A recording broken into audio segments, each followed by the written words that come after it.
Sur le terrain, quand on accompagne donc les personnes à la création d'activités, c'est que la première entrée, c'est la recherche de subventions. Donc l'aide, c'est perçu comme une finalité, non pas comme un moyen d'atteindre un objectif. Donc l'idée, c'est de les accompagner à structurer le projet, à avancer par étapes et à lever les contraintes qu'il peut avoir sur la création d'activités, sachant que les contraintes peuvent être un peu plus compliquées dans les hauts, de part donc de caractéristiques géographiques, historiques et sociologiques de ce territoire. Éloignement de la clientèle, une clientèle plus difficile à capter, des déplacements plus longs, plus contraints, un foncier économique plus limité avec des activités qui se font souvent à domicile, donc avec peu de perspectives de développement.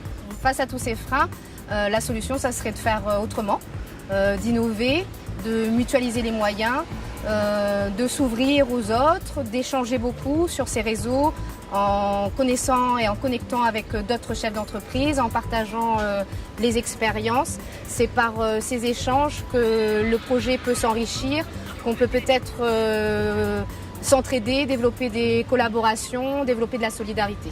Si on a un projet, allez-y partout.